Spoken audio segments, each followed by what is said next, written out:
Welcome back to my YouTube channel. This is Leia Adams, the Selfie Queen. For today's video guys is pag-uusapan natin yung naging experience ko. To the point na to guys, ititel ko sa inyo yung story, as in, ano lang tayo dito, story time. Sabihin ko lang sa inyo yung experience ko sa medical exam and ano yung mga requirements, ano yung magiging tips ko sa inyo. So, isang video ko na siya para hindi na tayo mag-video ulit.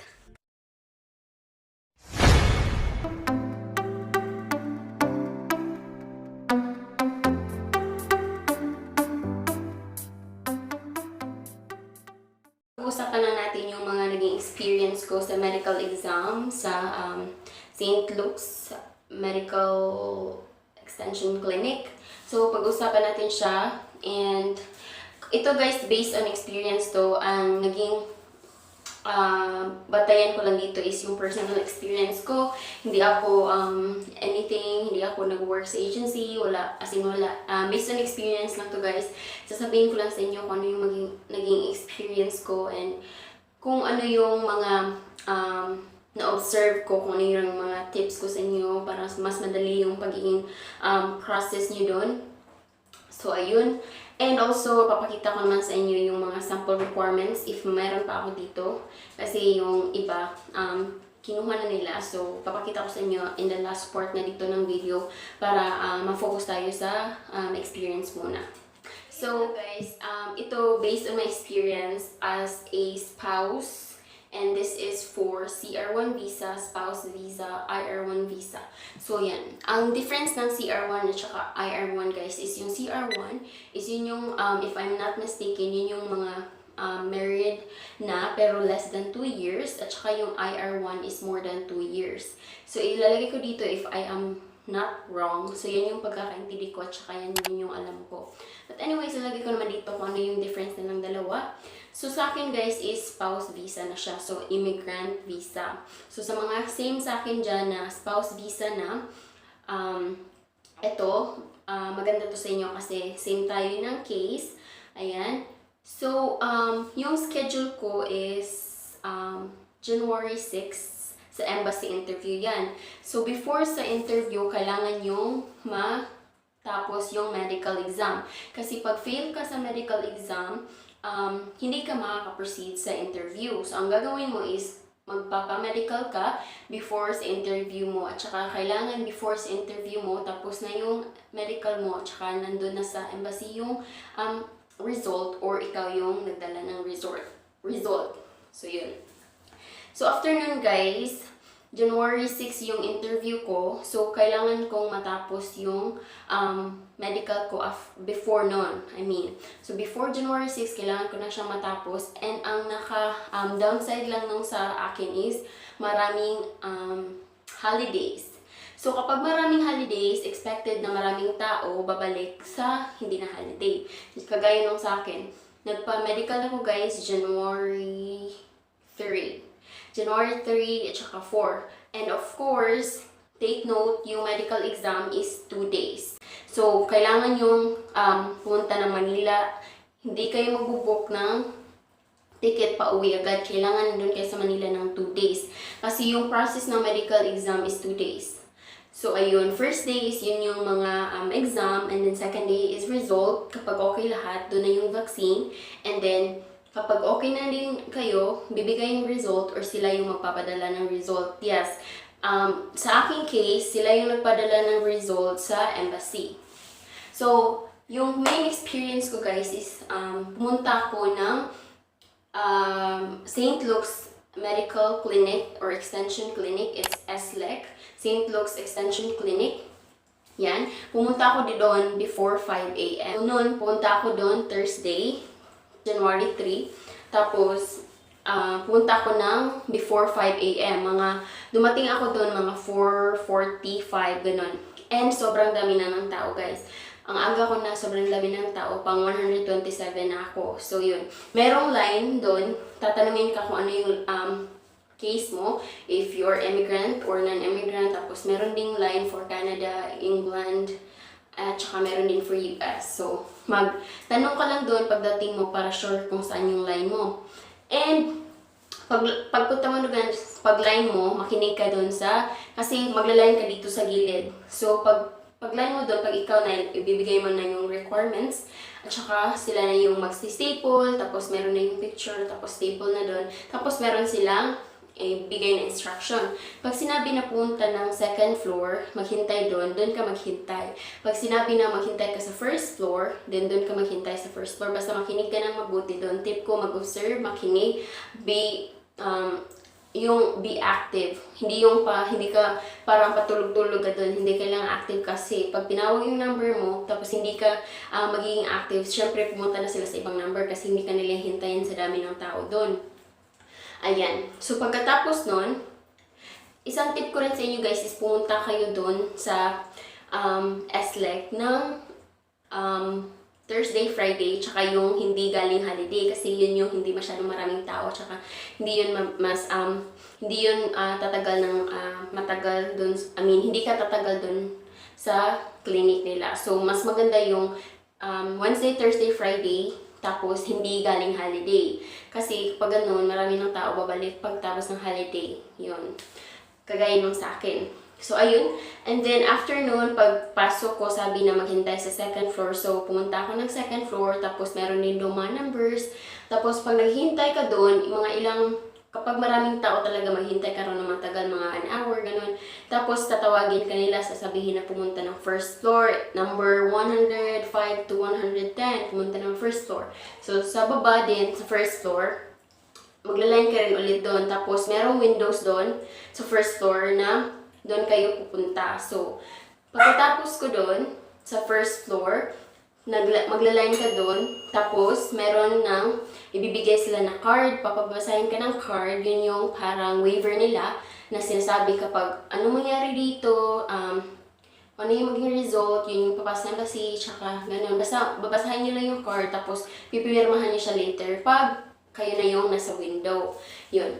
Tapos, ako na yung nasa window, ibibigay mo yung requirements, tapos meron silang ibibigay na receipt or meron silang ibibigay na papel na nandun yung lahat yung kailangan yung test. So after nun, pagpatapos mo sa first floor sa window, punta ka doon para magbayad. Yes, magbabayad ka muna ng 7,025 peso. Then, yan yung sa mga adults. Tapos yung mga minors, iba din yung mga bayad. So, as a spouse visa, yun yung binayaran ko, 17,025. Yes, may kamahalan talaga yung medical. Kaya, before kayo kapag alam niyo na malapit na yung medical nyo, please, be healthy, alagaan yung sarili, uminom na maraming tubig para okay lahat. And then, after nun, pagkatapos ko magbayad, after sa cashier, sasabihin ng cashier na punta ka sa dito na floor. Punta ako noon ng third floor. Tapos, nagpa-x-ray. Yung number 1 ko talaga is x-ray. Kasi yun yung una ko. Tapos, after ng x-ray, blood test, urine, lahat-lahat na. Tapos, every floor talaga guys, may lines kapag maraming tao. Kaya, be patient na lang. Tapos, hindi din allowed yung tubig at saka yung mga food doon sa loob. At saka, mahirapan ka kasi, meron naman silang mga tubig yung basta meron silang tubig doon sa loob na pwede kang uminom doon. Tapos, hindi sila allowed doon na magdala ka ng tubig, magdala ka ng biscuit or anything unless kung hindi nila makita.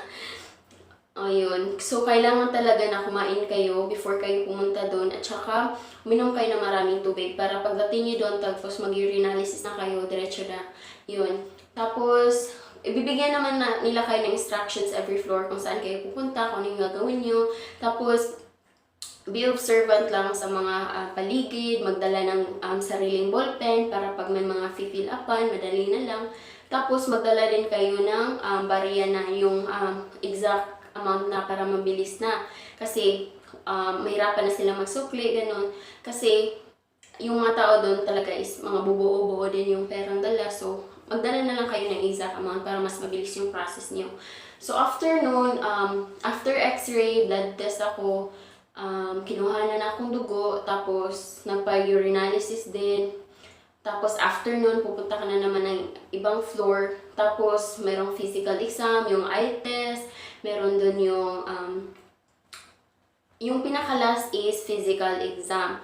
Ang pinakalas talaga is matagal-tagal kasi haharap kayo sa doctors and doktor lang, isa lang. Tapos harap kayo ng isang doktor tapos i-ask kayo ng mga questions, i-check kayo, tapos yun yung time na maghuhubad kayo. So yun yung time na i-check nila kayo tapos i-ask nila sa inyo yung mga questions. And be sure na honest tayo, especially if meron tayong mga pinagdaan na operations, meron tayong mga sakit, like mga asthma, ganun. Meron ba tayong mga gaya ng TB, meron ba tayong mga daily medicines na kailangan i-take, ganun. So be honest lang kapag in-ask kayo ng doctor, honest lang para dire-diretso na talaga. Yun. And after that, yung sa St. Luke's Clinic, sa Bacobo yun guys, Bacobo Street yun. Yun yung sa allowed lang na clinic. So, ang gagawin mo lang dun guys is maghintay ka na lang talaga, be patient. Yung pagkakaano ko lang dun is, hindi talaga ako umalis ng clinic, hindi ako nag-lunch. Nag-breakfast ako, uminom na ako ng tubig sa loob, tsaka hindi na ako umalis for lunch kasi pag alis ako, hindi ko na alam kung saan ako mapupunta kasi baka maano na yung number ko, tapos pagbalik ko, ibang line na yung mapupuntahan ko. So, sayang naman. So, hindi na talaga ako nag-lunch. Tapos, dumiretso na ako ng dinner noon. Kasi natapos na ako noon mga 6:30. Tapos, hindi na sila mag-a-accept ng mga customers, mga BN4 ata or BN3. Basta BN4 ata, hindi na sila mag-a-accept ng patients. So, yun. Ganun. Tapos, after noon, ang gagawin mo na lang is maghintay ka, natawagin yung name mo, tapos sasabihin nila na ganito, balik ka tomorrow for 2 p.m. Tapos yun na yung results mo. Tapos pag okay lahat ng result, doon na yun bibigyan ka ng vaccine. Tapos pag okay na lahat, ibibigyan na yung result sa'yo or sila yung papadala ng result. Yun. Ang first day ko guys is nung matagal talaga ako natapos, almost 12 hours ako doon. For almost 5 a.m. na ako nakarating sa clinic, tapos natapos ako 6 na, magsi-7 na yun. Ayun, asang tip ko sa inyo, kapag nandun kayo, be observant, makinig ng mabuti kung tinatawag yung number nyo at saka pangalan nyo. Make sure na hydrated kayo, na inaalagaan yung sarili nyo. Saka kapag papunta na yung exam nyo, bawal na kayong bisyo, wag na kayong minom, wag na kayong magsigarilyo. Hintayin nyo muna matapos yung medical exam nyo para sure tayo na okay ang lahat. Para hindi na tayo mas matagalan pa kasi alam natin na matagal siya na process, tapos mahal pa, tapos baka may mangyari pa sa medical exam natin. So, mas matatagalan pa tayo. Yun. Ang first day ko, ang masasabi ko lang sa first day ko guys is hindi siya madali. Mahirap siya, tapos nakakakaba pa kasi marami kang makita ron, marami kang makakasalamuha, tapos friendly ka, maging friendly ka naman, syempre. Tapos makipag-usap ka rin para hindi ka rin ma-bored, tapos ganun. Kagaya ko, dami kong nakilala doon na mga same din sa akin, spouse visa, mga K1 visa, na Filipino yung husband nila, meron din Americans, iba-iba sila. So, nakakasaya lang sa feeling na mostly sa kanila din ay same ng schedule sa isang interview, tapos yung iba is the next day na. So, parang nakaka-inganyo siya na ang supportive nila, tapos sabihin pa na, "Uy, good luck sa'yo, ganun, makita tayo dun, ganun." Just be friendly, be observant sa paligid, tapos listen sa mga paligid kapag tinawag yung number, tinawag yung last name nyo, pangalan nyo, ganun. Basta, yung first day lang, yung ang nakaano lang dun is grabe, ang daming tao talaga. Sobrang daming tao na kailangan mo maghintay every line na ikaw na yung matawag. Ang lang ko lang dun guys is, minsan kasi natatakot ako sa karayom. Tapos nung kinuhanan ako ng dugo, ang daming dugo na kukunin nila. Doon ako parang nakinakabahan. Tapos meron pang bata doon na sobrang iyak na parang kinabahan ako lalo. Dahil as in, kailangan 4 na tao yung hawak sa kanya para mapunan lang siya ng dugo. Ayun. Pero so, parang ako din, parang grabe, natatakot talaga ako sa karayom, especially parang nakikita ko na kinukuha niya dugo. Doon ako parang mas kinakabahan. Pero, praise the Lord, okay naman lahat. Lahat ng exam, pasa ako, lahat ng ginawa ko sa St. Luke's, pumasa ako guys. And sa second day, meron silang schedules, basta sabihin nila bumalik ka next day, 2 p.m. Yung sa akin is 2 p.m. Tapos, yan na yung result. Tapos, pag okay lahat ng result, vaccine, as I said earlier. So, pumunta ako doon mga around 12. Tapos, meron na din siyang line doon kasi marami kayong babalik doon bukas, especially if malapit na yung interview din nila. So, pagdating ko ron, meron na ding line. Ayun, tapos maghihintay ka na ulit sa first floor nung second day. Tapos Friday yun, bumalik ako Friday. Tapos maghihintay ka lang din doon. And then after that, tatawagin yung pangalan mo, punta ka ng second floor. Tapos sasabihin na mag-wait ka doon para sa vaccine mo. Tapos after doon, maghihintay ka na naman sa result. Tapos after nun, may bibigay sila sa'yo na paper, tapos pipirmahan mo siya. And then, yun na yung dadalhin mo sa embassy or sila yung magsisend sa embassy. Sa case ko, meron lang silang binigay sa akin ng papers sa vaccine ko, but sa result, sila na yung nagpadala sa embassy. So, hindi ko talaga nahawakan yung result ng medical ko. Sila yung nag-send sa embassy. Tapos, tinawag na ako mga around 4, tapos naghintay na naman ako sa second floor. Tapos, mga 5, nag-vaccine ako. Tapos, around 6, natapos na ako, mga 6:20, nakauwi na ako sa hotel namin. Tapos dala ko na yung vaccine record ko. At saka, ayun, nilagyan na nila akong vaccine. Sobrang sakit ng vaccine. Dalawa dito, isa dito. Tapos masakit talaga siya guys. As in, yung dito talaga yung sumakit after few hours. Tapos tumigas yung dito ko. As in, parang yung sakit niya is nasa loob. Tapos, sabi naman doon na magiging masakit to, ganun. I-explain naman nila na normal lang na mag-numb siya, ganun. Kasi vaccine yung nilagay sa'yo. Ganun. Tapos, ayun na guys. Umuwi na ako sa hotel. Sobrang happy ko. Natapos ko na yung medical exam. Tapos, after nun, nagpahinga na ako. Kasi it's been a long day.